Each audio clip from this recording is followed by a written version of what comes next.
Bo jak mówiłem Marcinowi tutaj o tym, co będę mówił, to on powiedział, że Hiob. Ale ja powiedziałem, że Hiob tego nie robił, bo Hiob luzował, on nie wyolbrzymiał. Dzień dobry, witam bardzo serdecznie w czwartek, to już ostatni dzień Adwentu. No i też w sumie się wydaje, że to jest ostatni odcinek, jeszcze 5 minutek. No chyba, że coś by się zmieniło, ale to jeszcze no to się pomyśli. Ale zasadniczo widzimy się po raz ostatni dzisiaj, ostatni dzień Adwentu, jutro już Boże Narodzenie. W związku z tym ostatnia ciekawostka, że tak powiem ostatnia prosta przed świętami i dlatego właśnie taka ciekawostka. Jaka ciekawostka? Otóż chciałbym dzisiaj ciekawostkę z działu nieruchomości i działu sprzedaży mieszkań, aczkolwiek nie tylko. Otóż jest bardzo znana praktyka wszystkich deweloperów i tam tych różnych, jak to się nazywają, ci pośrednicy w wynajmowaniu mieszkań, tam czy w kupowaniu mieszkań, którą stosują, żeby zdobyć dobrą cenę i żeby, że tak powiem, omamić klienta. Na czym to polega? Że powiedzmy zgłasza się jakiś tam Stasiu Kowalski do tej całej agencji pośrednictwa, na przykład kupowania domów. No i tam mówi co by chciało, że chciałby na przykład taki dom o takim metrażu, takie tam by chciał rzeczy, takie wszystkie pokazuje swoje warunki. I po tygodniu Stasiu dostaje od firmy dwie propozycje. W sensie mówią, że mają dla niego dwie lokalizacje, dwa domy, które odpowiadają mniej więcej jego warunków. No więc Stasiu się oczywiście absolutnie podnieca, szybko siada w samochód, jedzie tam do tego pośrednika, zabiera go, spotykają się tam w tym pierwszej lokalizacji, co się okazuje? No, że jest w ogóle siara. W sensie, niby się wszystko zgadza, tam metraż i tak dalej, ale oczywiście ciemno, odrapane ściany, brudno w okolicy, jakoś tak nieciekawie, ludzie, sąsiedzi tacy nie bardzo, generalnie siara. No więc Stachu jest taki trochę rozczarowany, że w ogóle co to miało być. No ale mówią, skoro panu tutaj nie podoba, bo tutaj chodziło nam te warunki, które pan przedstawił, one właśnie tu odpowiadały, no to zapraszamy jeszcze oczywiście do drugiej lokalizacji, może tam będzie trochę lepiej. No i jadą do drugiej lokalizacji i tam się oczywiście okazuje, że w ogóle super. Ściany piękne, wszystko odnowione, kwietniki dookoła, ładny park, szkoła blisko, sąsiedzi w ogóle świetni i oczywiście jeszcze się zazwyczaj okazuje w ostatnim momencie, że jest jeszcze jakaś inna para, która jest bardzo zainteresowana tym domem i co najlepsze, okazuje się, że dom jest dokładnie w takiej samej cenie jak ten poprzedni. No i co robi Stachu? No szybko dzwoni do żony, mówi, że słuchaj, jest taka okazja, jest taki fantastyczny tutaj dom, po świetnej cenie, bo naprawdę niska cena, no i kupują. Co się okazuje? Po oczywiście miesiącu, dwóch, pół roku, jak już emocje opadną, jak się już wprowadzą, jak już zrobią remonty, to nagle do nich dochodzi, że kurczę, chyba jednak strasznie przepłacili. I nie dlatego, żeby dom był niefajny, żeby coś było w nim nie tak. Nie, w domu jest wszystko w porządku. Tylko jak patrzą na różne oferty potem, że tak powiem, po świecie, to jakoś tak dużo za ten dom zapłacili. Jakoś dużo więcej niż się mogło wydawać, żeby mogli. O co tu chodzi? Otóż istnieje taka stara zasada tak zwanego kontrastu. Czyli pokazuje się najpierw pewną gorszą sytuację, po to, żeby potem pokazać lepszą, bo człowiek zawsze wtedy, że tak powiem, wyolbrzymi tą lepszą. Oczywiście tamten pierwszy dom nie był wart tyle, ile zaproponowano, bo z góry wiedziano, że go Stachu odrzuci.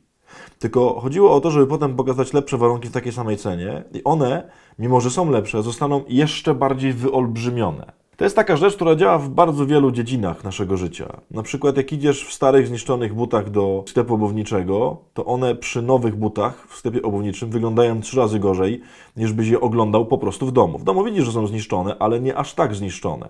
Natomiast kiedy patrzysz na nowe buty, to te, które masz, wydają ci się strasznie zniszczone. Stara zasada, na przykład jeżeli chodzi o urodę.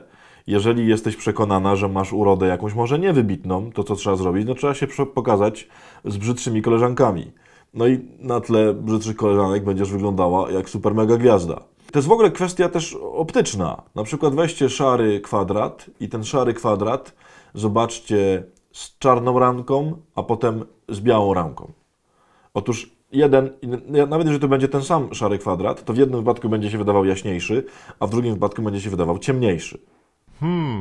To jest stara zasada marketingowa, ale nie tylko, czyli zasada kontrastu, czyli pokazywania czegoś w porównaniu do czegoś innego. I to jest, myślę, w ogóle strasznie ważne, szczególnie dzisiaj. Jestem przekonany, że dzisiaj nas zły zaatakuje w taki sposób, dlatego właśnie ta ciekawostka na sam koniec, ostatniego dnia, tuż przed świętami.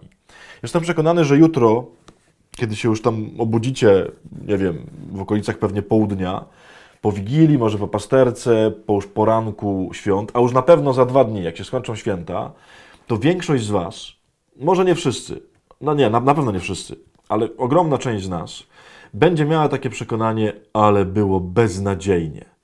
Ale po prostu święta były absolutnie do niczego. I skąd to się wzięło? Oczywiście na pewno będzie trochę rzeczy takich, które są do niczego, ale one zostaną wyolbrzymione. Przez co? Chociażby przez to, co się dzieje przez ostatnie 4 tygodnie. Czyli wszyscy nam pokazują niesamowitą magię świąt. Jakie to jest rodzinne święto. Jak się wszyscy kochają. Jak wszyscy są sobie bliscy. To, czym nas w tej chwili atakuje telewizor z każdej możliwej strony. Wszystkie reklamy o rodzinie, przy stole, kochającej się. I potem nagle stajesz u siebie w domu. No i tam są te osoby, które może niekoniecznie są jakieś super i niekoniecznie wszystkich kochasz. Otóż nie chodzi oczywiście o to, że gdyby nie to nastawienie, to byłoby super. Nie. Pewnie też byłoby dużo trudnych rzeczy, ale te trudne wyolbrzymiają się zawsze w kontraście. I moi drodzy, bardzo warto dzisiaj, już kiedy wystartujemy wieczorem do Wigilii, ale też przez całe święta i przez Twoje myślenie potem o tym, jakie one były, nie dać się złapać na pułapkę kontrastu. Oczywiście nie chodzi o to, żeby sobie wmawiać, że jest źle, znaczy, że jest dobrze tam, gdzie jest źle. Oczywiście, że nie.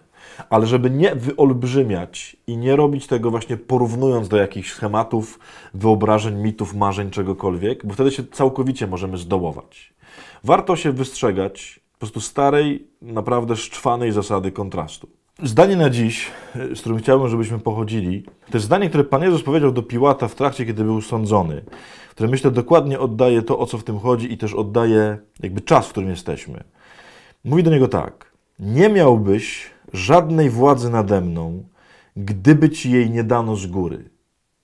Otóż Piłat był przekonany, no właśnie, przez zasadę kontrastu, że stoi przed nim jakieś takie chuchro po prostu zbite, nad którym ma całkowitą władzę, no bo zobaczył takiego skazańca. A Jezus mówi, to jest nieprawda, rzeczywistość jest zupełnie inna. Możesz to robić, możesz tak patrzeć, tylko dlatego, że ja się na to zgodziłem. Ja myślę, że to jest w ogóle bardzo ważne, to zdanie, nie tylko w tym kontekście zasady kontrastu, ale w ogóle na święta. Te święta mogą Ci chcieć wmówić, że Pan Jezus nie ma żadnej władzy. Że co tam ten Pan Jezus w ogóle, co te święta zrobią? Otóż pamiętaj o tym, że kiedy zło Ci się będzie narzucało i będzie Ci mówiło, jest beznadziejnie, jest do niczego, w ogóle to wszystko jest do chrzanu, to powiedz temu złu, nie masz żadnej władzy nade mną. Ja wierzę, że Pan Jezus, chociaż tego nie widać, chociaż może tego nie doświadczam, jest znacznie mocniejszy. Spróbuj z takim myśleniem, z tym zdaniem wejść dzisiaj w tą Wigilię i potem w święta i w cały ten niezwykły czas, który nas czeka. Pamiętaj o zasadzie kontrastu.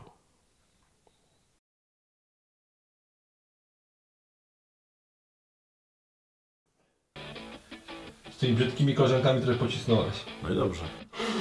Zawsze mówisz, że nie ma, że jesteś fajna, a teraz tak pocisnąłeś.